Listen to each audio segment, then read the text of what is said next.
Before we start this video, obvious spoiler warning. Do I need to even say that? Do I really need to explain that? I don't want someone getting angry that I spoiled it when it's very obvious this video is going to have spoilers in it. So I'm really hyped for this. This episode was godly. It was alpha. This is what I wanted Dragon Ball to always be. I was talking about this a while ago. I was like, why aren't these characters dominating each other? This series is just so, like, modest and meek. Like, there's nothing really intense happening. Or there's no characters just beating the hell out of each other like normal Dragon Ball, you know? For instance, you have, like, in the Cell games, oh, Cell's just beating the hell out of everyone, even Goku, and then here comes Gohan just dominating him. Or Frieza, he was just crapping on everyone, and all of a sudden Goku dominates him. And that's what I wanted with Dragon Ball Super, and it never happened. And then Ultra Instinct and started finessing Dispo and Topo, and I was just having a great time. So anyway, let's just get into what happened in the video. You guys were bombarding me. Even on my Espada versus Akatsuki video, y'all were like, yo, where's Goku? So I know what you guys are thinking. I'm going to talk about how strong Goku is. I'm not going to talk about the exact multiplier of the form yet. I kind of want to get a little bit more time. I might do a comparison video in the future, so be sure to subscribe to look out for that so I can talk more about the form as I learn more about it myself. So anyways, slap a like on it if you're as excited as I am, and let's get started. So the special starts off with Ribrianne and Goku. Now, normally I'd be like, oh my god, not Ribrianne again, just die already. But luckily for me, when Ribrianne turned into Super Ribrianne, Goku then says, oh, I guess it's time to use more power. So we did get something good out of this because it confirms Goku's been suppressed in base form the whole time, like I've been telling you guys. Goku then bodies her with blue, so that's also really good. It's really nice getting a good shot of her getting kicked in the mouth. I really enjoyed that. Vermod then has like telepathy with Jiren and says, you know, go beat Goku's ass. Jiren then shakes the entire world of Void without even powering up, just by like flexing his muscles, and blows Goku away in most of the ring. Beerus then even starts to get nervous and says, I can't believe this is just one warrior. So even a god of destruction's nervous, a very powerful god of destruction. And Goku is actually sweating. He's so nervous, he's shaking and sweating. We've never really seen this before. Never. Whenever he gets a strong opponent, he's like, oh, I'm excited. I'm going to avenge my friends or whatever. Cell, he was like, all right, I'll take you on. Frieza, he's like, I'll take you on. King Piccolo, I'll take you on. It doesn't matter. But with Jiren, he was actually shook, which is insane. We've never really seen that before. Also, I will be explaining Jiren shaking the world of Void here near the end when Goku does it. Goku then goes full power in base form for once, and it can't even touch Jiren through his sheer aura alone. And by the way, Goku wasn't underestimating Jiren or toying around with him. He was simply testing his own power and Jiren's power, as stated by Krillin. And this is also shown by Goku versus Tien in the tournament. In the manga, it stated, you know, Goku's like, oh, you know, I've just been using my tournament power because I didn't want to kill you. But you know what? You're worthy of my battle power, so I'm going to go all out. And this is kind of a similar situation with Jiren. Goku then tests his full power Super Saiyan and Super Saiyan 2, with neither really being able to flinch except for one kick from Super Saiyan 2 is able to make Jiren's head kind of slightly tilt a little bit, like an inch. It may as well just been like Krillin versus Perfect Cell with how it was displayed. Jiren then destroys Super Saiyan God Goku's attacks with one finger. Now let me remind you something. Goku versus Beerus as a Super Saiyan God, just the initial Super Saiyan God, not even trained with Whis, shook the entire universe instantaneously. In the manga and in the anime, he was going to annihilate the entire macrocosm by punching Beerus 3 times. And this is the same Goku that has surpassed Kaioken times 10 after the Universe 10 arc and Goku Black arc, where he was, you know, originally shown with Kaioken times 10 versus Hit, and, you know, Hit and then him fight again without Kaioken times 10, and they draw. So Goku bare minimum got 10 times more powerful, let alone the 3 years of training with Vegeta. And here's Hit tanking these universal punches with one finger. Like they're nothing. They don't even mean anything to him. Vermod then looks his angel in the face and says Jiren is not someone that would lose. Not to anybody. Now, if this means Jiren is angel level, that might be a stretch, as the angels do know Ultra Instinct, as Whis has stated before. But it should be noted that Vermont is hinting Jiren would not lose to even him. Goku then goes blue and is able to launch back Jiren despite Jiren blocking the punch. This proves that blue is stronger than red. I'm glad Toei finally did this. Toei finally, you know, proved that the Super Saiyan Blue form is stronger than Super Saiyan God blatantly. There's no more denying it. And it's not as clear in the anime what the exact difference between the two is, although in the manga it's implied Vegeta at 1/10 of his blue power is weaker than Goku in his red form. So it could be implied that Goku in his red form is like 2/10 of Vegeta blue form, although that's just purely my headcanon, and a 5 times multiplier from red to blue could possibly make sense. But I will leave that up to you guys, especially because I know a lot of you don't like connecting the anime and the manga. Jiren then begins to brawly Goku, slamming him around the ring, and then Goku uses Kaioken times 20 and is able to actually tag Jiren, in which Jiren, like, oofs a little bit, right? Jiren is suppressed here, but it should be known Jiren isn't the type to get caught off guard or toy with someone he knows he can destroy with his current power, so this is important, although Goku's kick does 0 damage to Jiren, even though it did hit him. Jiren then bodies Kaioken times 20 Goku and then steps on him. Literally steps on him, pulls him by his hair, and looks at him like Vegeta versus Goku Black, and basically tosses him out of the ring, in which Goku saves himself with Kaioken times 20 just barely with one hand. Goku then tries to come back with Kaioken times 20, and then Jiren just by opening his eyes, seems to blink away Goku Kaioken times 20, in which everyone didn't even see it happening, although 17 does seem to comment that Jiren hit him multiple times in an instant. This is interesting because 17 also comments on Ultra Instinct versus Jiren, so it seems like 17 has some very good perceptive power. Maybe we've been underestimating him a little bit. Now this is where Goku creates a Spirit Bomb. Jiren even tells Goku, you know what, just sit, I don't care how long you sit there, go full power, I'm going to shit on you, no matter what you do, so just do it.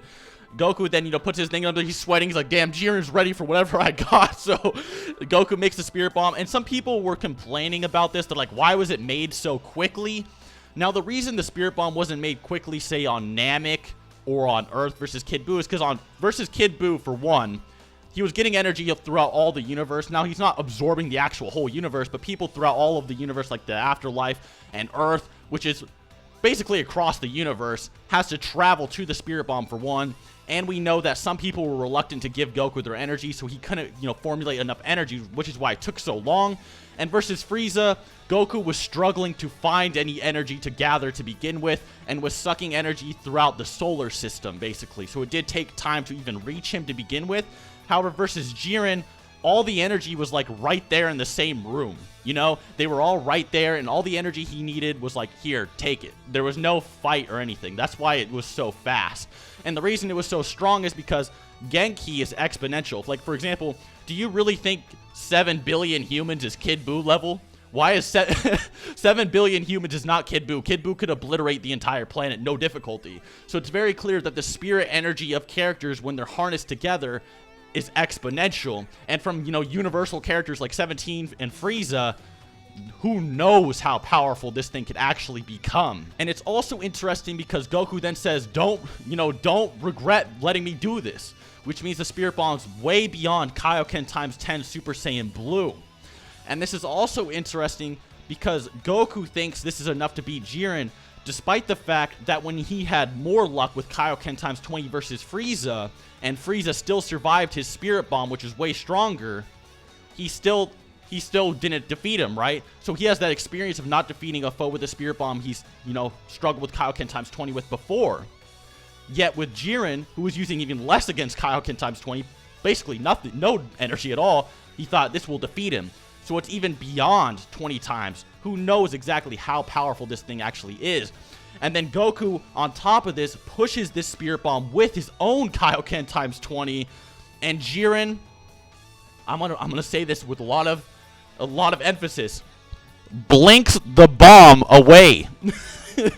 Literally blinks the Kaioken times 20 Spirit Bomb that was stronger than a Kaioken times 20, blinks it away. Imagine Omega Shenron and GT blinking away the Universal Spirit Bomb times 20. Like, that's absolutely insane. I can't even really comprehend it. Also, in the original TV version, there was an extra minute of footage, and in the original, Grand Priest actually puts up a shield around Zeno to protect him. He's like, oh, this will not do. And he puts up a shield. It's very clear that the Spirit Bomb's not going to, like, kill Zeno or anything, as it didn't, as obviously not even anyone in the crowd was worried. He might have just been worried about maybe, like, some debris flying up into the arena or something of the sort, and he did also seem to think that the entire arena would be destroyed by the Spirit Bomb, so maybe he was expecting something else. But it should be noted that Zeno is underestimated, because we even thought he can't even see Dispo, yet here he is commenting on Ultra Instinct Goku. It's very clear that Zeno is just increasing his power to observe the fights as they go on, and the Grand Priest is just, you know, doing formalities to protect him from such a large explosion. Also, a fan of mine tried to debate me in my Discord server, saying the Spirit Bomb was retconned because it can hurt people pure of heart now. I just wanted to say the Spirit Bomb has never not been able to hurt people pure of heart since it was like the size of like a football, like basically like a basketball almost. The second it reached enough to be able to see it from the atmosphere, it would hurt anybody. Like versus Frieza, they all had to duck and cover. Versus Kid Buu, they had to save Fat Buu, Mr. Satan, and Vegeta, or else the Spirit Bomb would have killed them as well. So it's very clear that the Super Spirit Bombs can hurt people pure of heart. It's just too much energy just to bounce off because you're pure of heart, for example. Although, if it doesn't hurt people pure of heart, this would explain later why this did not kill Goku. Also, we don't know if Jiren's even pure of heart to begin with, so it's kind of a weird argument to even use. Supreme Kai then states Jiren's power is different from anything they've ever faced before, including, possibly and probably, Merged Fusion Zamasu. Yes, fused Merged Zamasu is more than likely weaker than Jiren based off this statement, and most people are like, oh, you can't trust what he says, he's an amateur, right? Although it should be noted that the Supreme Kai has remembered the power of people before, like with Majin Buu, he was accurately able to state, you know, oh, you know, these Super Saiyan 2s, they're not enough to beat Majin Buu. He seems to have a good gauge of how strong powers are. And Whis does back this up by saying Jiren is like a god of destruction in his suppressed state. Whis even goes further to say possibly beyond of god of destruction, using that whole mortal stronger, that a god of destruction cannot beat, you know, line, when he's not suppressed. This is interesting since Vermod was worried about the Spirit Bomb, meaning Goku's Spirit Bomb is possibly God of Destruction level or beyond. Goku then falls into his own Spirit Bomb and disappears after absorbing and taking its energy, leaving everyone to think he's dead. There's also some good Beerus character development. He's like, Goku! Son Goku! You know, he's like, it looks like he's about to cry. It's insane. And then it's unsure where Goku's body went after the explosion. I'm starting to think that he was just like buried underground and his energy was suppressed extremely. But it is strange that nobody could sense him. Even Vados and the Grand Priest are like, yeah, he got vaporized by his own attack. It doesn't count as a kill. So it is really interesting. Even they don't know what happened with Goku. I'm just going to say that his body was underground and that his energy was like probably like gone and the Spirit Bomb revitalized him. That's at least in my head canon. Don't try to debunk me on it, all right? It's not even that relevant.